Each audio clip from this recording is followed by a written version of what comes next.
Hi, I'm Maria Lemieux, and welcome to Lights Cable Action. Co-hosting with me today is Michael Hale, the General Manager of SELCO. Recently, we conducted a customer service survey back in November of 2017. Joining us today is Michael Vigeant from let me get this right, Great Blue, who was a company that conducted the survey. Mike, you've been there for about 20 years. Welcome to our show. Thanks for agreeing to come on and talk about the survey with us today. What can you tell us about how the survey got conducted, like what goes into it? Absolutely. So the survey was conducted among 400 residents of Shrewsbury. We only include completed surveys in the process. So if somebody got halfway through the survey and didn't complete it, we would try to make an arrangement to call them back and complete the survey, but only folks that took the survey start to finish are included in the data set. And we do that for quality control purposes. We did conduct the survey entirely by telephone. Generally speaking, folks will say, well, how do you get folks to answer the questions? And the reality is a bit of that answer is transparency. So we communicate with the folks at SELCO to communicate that we're going to be calling in. Our name shows up as Great Blue Research on the caller ID or some version of that. We don't use any unavailable.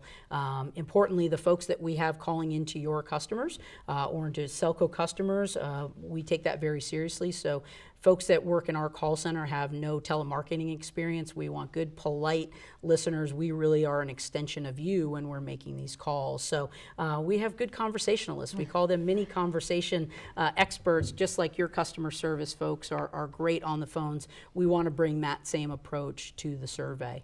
Oh, that's great. And I think, Maria, this is probably the 5th or 6th time you've done this for SELCO. Yeah. And so we're in a pattern of every other year of doing these customer service surveys, which give us kind of a gauge of what the customer is thinking and where it gives us kind of a roadmap on what we need to tweak or work on to get better. Absolutely, and that gives you a lot of background trending information because inevitably sometimes there's ups and downs with the data based on what's happening in the marketplace.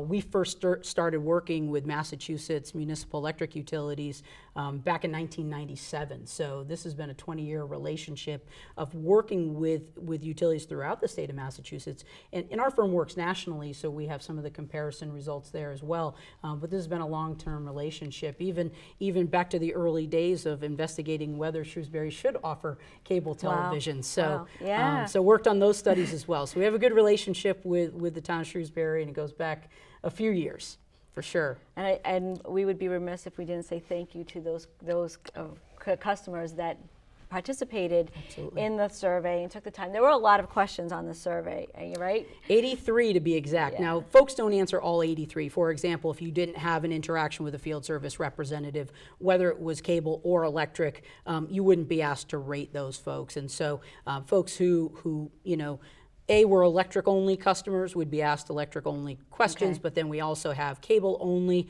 or combination questions. So there are some skip patterns built in, but there were 83 questions, and the average survey length was about 7 to 9 minutes, depending on which category you fell into. Again, but folks always ask, how do folks spend that much time on the phone? And the reality is, if we're not selling you anything and we're asking you questions about organizations that you have relationships with, and folks understand the true goal here is to really understand where service is strong, where it needs improvement, and so that the utility can work on those areas. So we're very transparent about why we're calling and that it's really about providing them with better service. So folks will take the time to answer the survey. We do it every day, so folks are taking the time. Yeah, no, it's great. I mean, there was a lot of information that came out of this survey, obviously.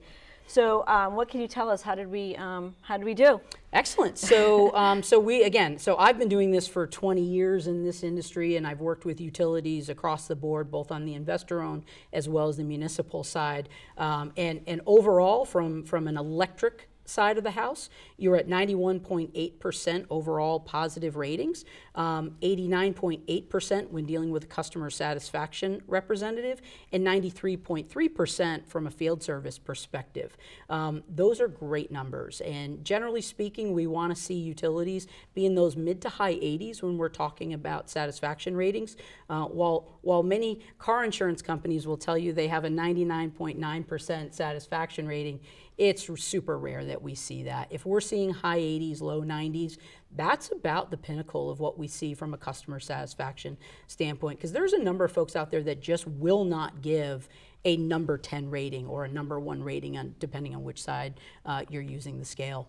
Do you ever knock out those, like the highest and the lowest, or Nope. is it just no? I think one of the big variables is how many people provide a don't know rating. So inevitably speaking, sometimes you will have folks who are potentially new to a service territory that say, I just moved in, I don't know enough to rate them. So we'll provide the results with don't know responses included and with them removed, so you can see how unsure impacts the ratings, but we always want to be very transparent in who we include. And Mike, how do you think SELCO did vis-a-vis other municipal electric utilities in Massachusetts? Are we in the top tier, about average with everyone? And then also, would your firm have any data on the electric side on investor-owned utilities and how their customers rate? Yeah, so we have a great relationship. We're the sole source research provider for the American Public Power Association, who services all of the U.S. So we do work with many municipal utilities, and I would definitely say, in addition to the state of Massachusetts, along with what we see nationally, SELCO is very much in a top tier with respect to the electric rates, the electric satisfaction, how folks view your rates, how they view your service, how they view the interaction, the relationship with the utility, are all very much in the top tier. So, and there's usually anywhere from a half dozen to a dozen municipal electric utilities just throughout the state of Massachusetts that we work with on a revolving every other year basis. We'll usually have 4 or 5 a year at least, and even in that comparative group, you're usually in the top 2 or 3 consistently. So scoring very highly across the board. And what about in comparison to privately held or publicly traded? Yeah, so on the investor owns, we typically don't see the high 80s and low 90s. You'll typically see more of a mid to high mid 80s when you're seeing a high strong satisfaction.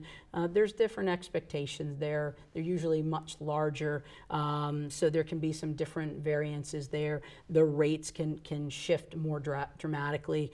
So generally, when I see a high rating on the investor-owned side, it's usually 86, 87, 88%.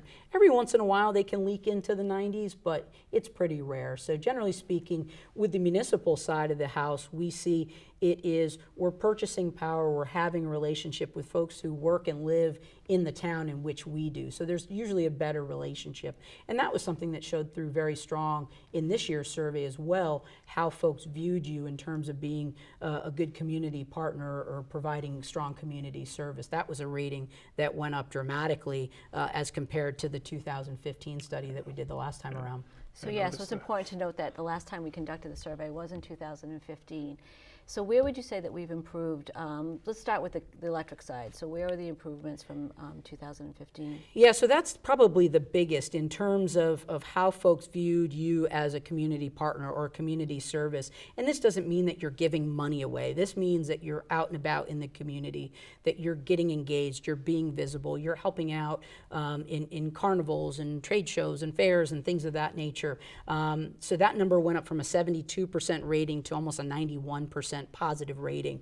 And that is something that folks in Shrewsbury have heard me say for almost 2 decades now. Focus on that community service and how well you're viewed as a partner in the community, and the rest will correlate. So we very much saw that. The other shift that we saw in terms of a surprise or an improvement is how well you are servicing customers and how important that service is to customers. So we saw a big shift in the folks who hold a greater priority in service over rates. Now, part of that is because they rate your rates very well, viewing that you are about or lower than other surrounding communities. So folks are feeling that the rates are reasonable here, and in fact, they're really saying service is super important to me, and that is something, A, is an expectation, but B, that you're delivering on that expectation. So those were 2 things that really stood out to me as great improvements, as great markings. And we're discussing on the cable and electric side when you're talking That's about electric side. Okay, Yep. okay. So, and again, just to clarify, so where can we do better then?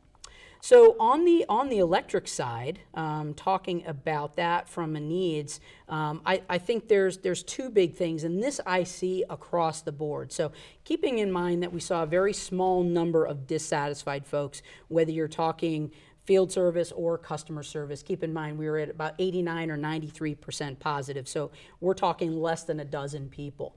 But something that was consistent across the board is a key driver of dissatisfaction, either on the phone or the field service side, is if I have to have contact with you multiple times. If I've got to call multiple times or you have to come back. First contact resolution is one of the largest drivers of satisfaction, and we saw multiple contacts. Now, in being realistic, we're talking about less than a dozen people in both situations out of 400 potential. And inevitably, there is a piece of equipment or something that was unanticipated that might result in a repeat scenario, but you wouldn't have such high ratings if that was happening often. So there's always outliers. That was one area. I also saw in terms of the electric side, how folks understand or the expectations they have with respect to outages and restoration of outages. There's a key difference in between what we call a normal storm, a snowstorm that shows up, versus a major storm, a hurricane, a blizzard, where you're out for an extended period of time.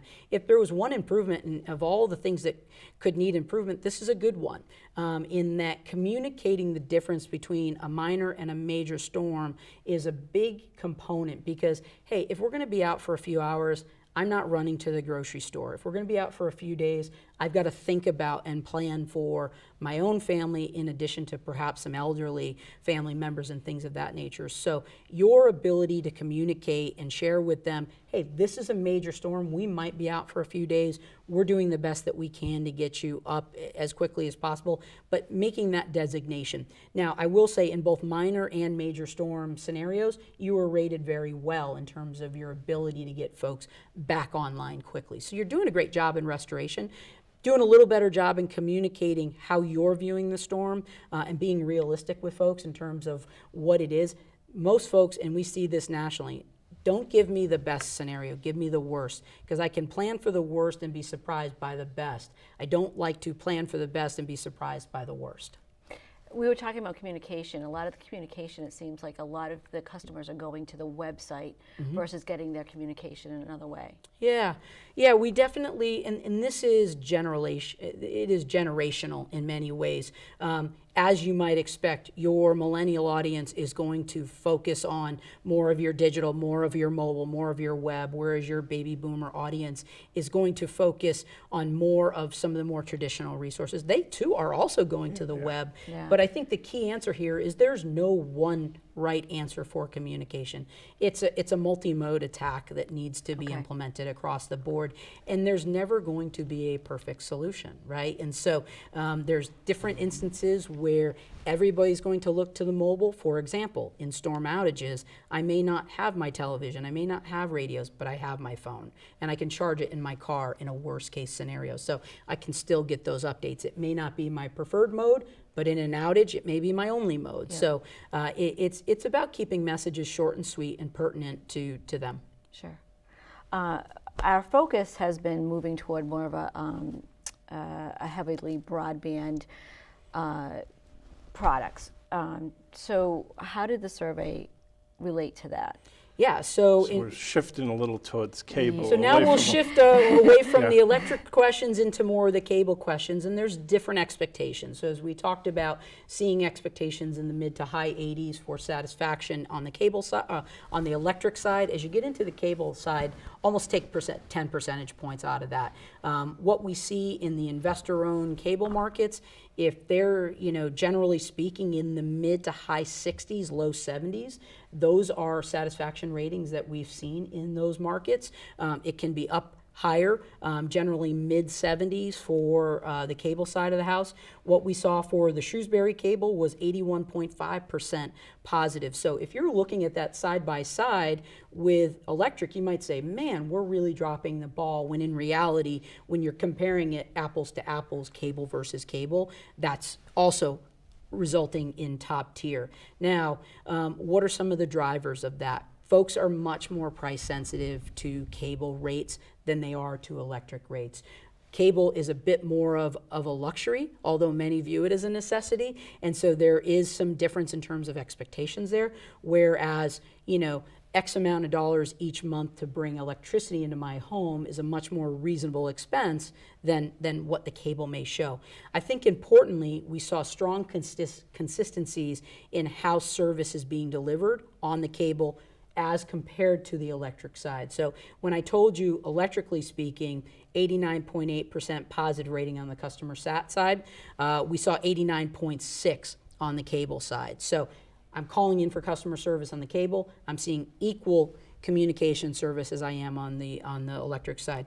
Same thing, 93.1% if a truck or a field rep needed to visit a home, we were seeing 93% satisfaction there. So there's a lot more turbulence in the cable market, just with what's happening with the channels and all these sorts of things. But generally speaking, I would say ratings were high in terms of satisfaction comparative to other municipal cable or even investor-owned that we've done work with, but also what we see in the marketplace as well. And I think that speaks to it being a technology-driven business, and technology is more likely to have hiccups or failures than in the electric industry. So there is a level of frustration, I think, with the customer where things don't always work.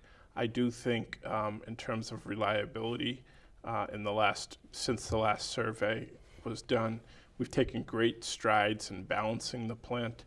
And I think that shows in some of the ratings improvements on the reliability side of both video and the broadband products that we offer. Yeah, for sure. And as we've seen nationally, as I'm sure is no surprise to either one of you, the interest in video services is dropping a little bit more, and more of the the streaming type services is what's important.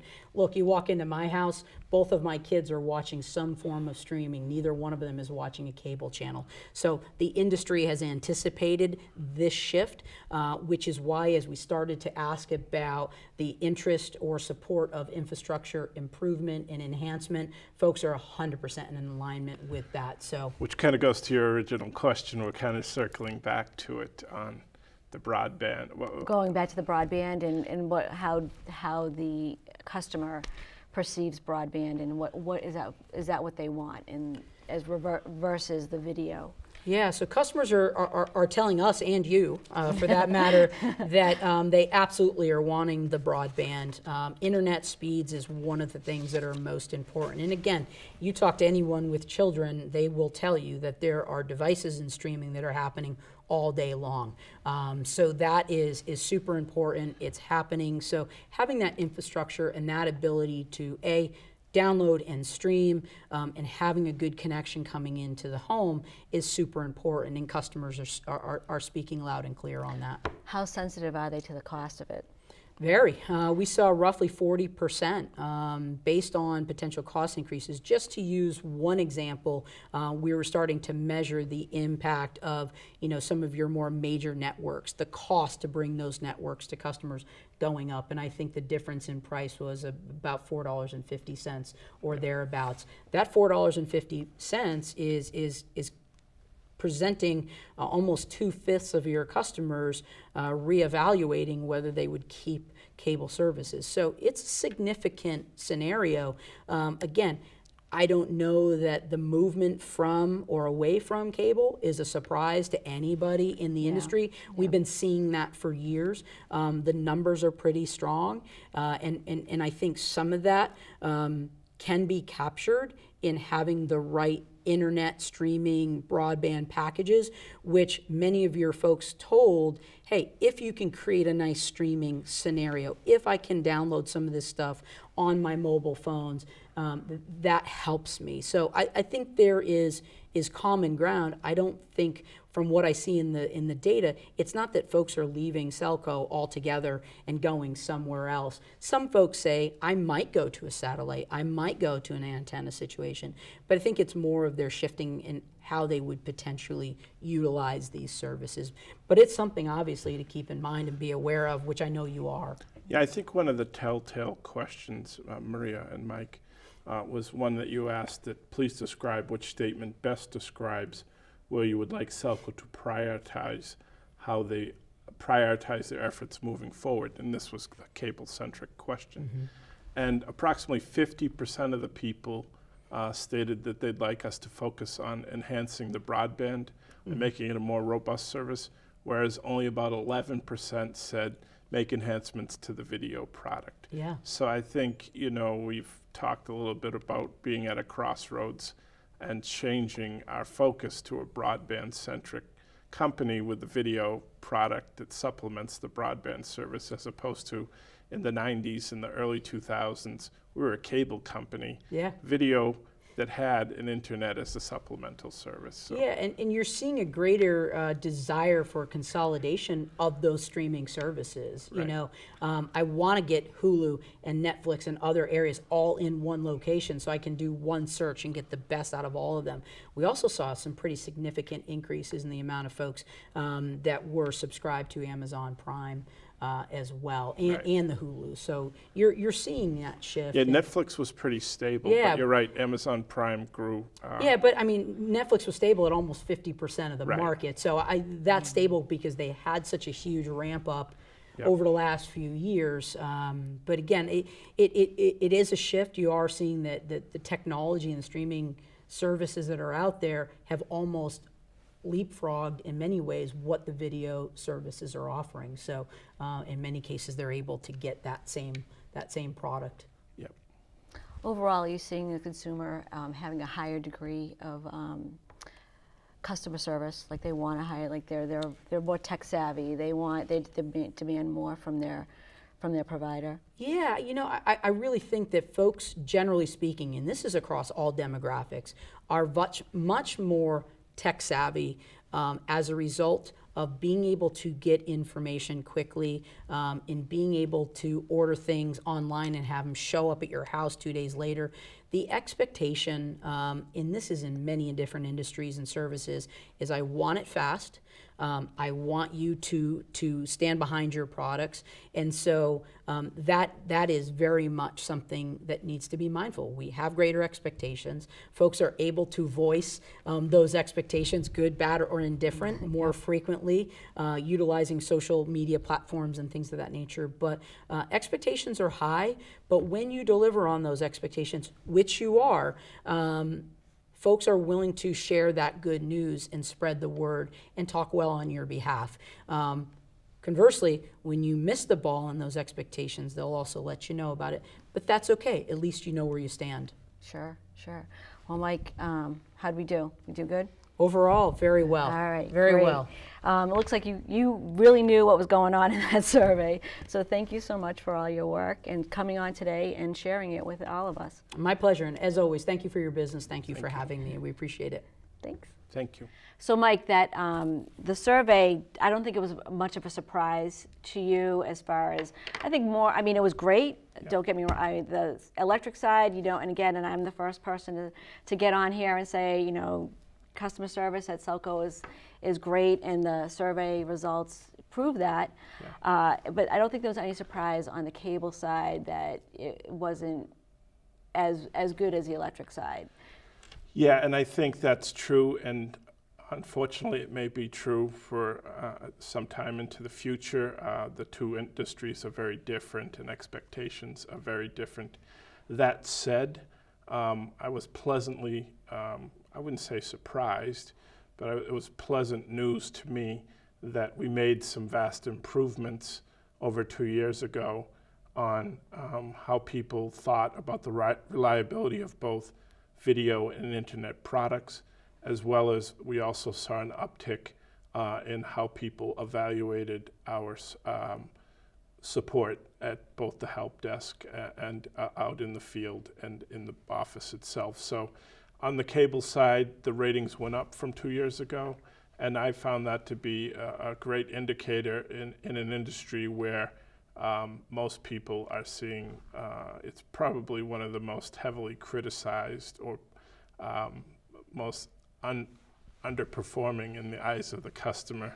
Well, again, getting back to the survey results, Yeah. and I don't think, and it's not a surprise. The thing that wasn't a surprise is, you know, as we moved and as we discussed at our last show with Bob Holland, and you were talking about in your section, we are a broadband provider with video as, you know, our secondary business. So yeah, we went, Bob and I, before the selectmen in early January to give them an update on where we were in a number of projects, both on the electric side and on the cable side, which we can talk about in an upcoming show.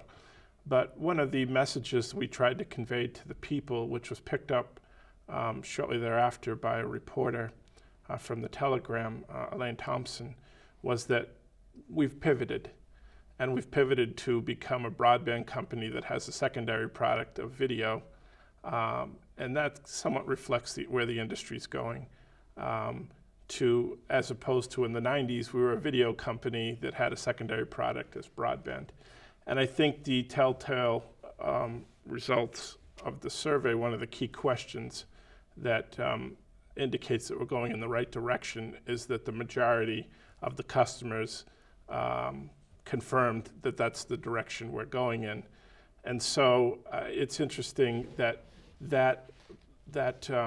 article that was written by the Telegram was picked up by all the industry trade publications across the country. That's amazing. As one of the lead stories the next day in the dailies on cable.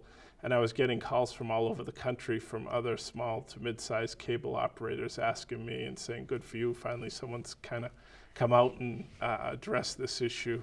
And so that was encouraging, and I think it kind of dovetails with what the Commission approved in fiscal or in calendar year 2017 to commission an independent study and evaluate the most cost-effective and technological proof next generation product with a focus on enhancing broadband.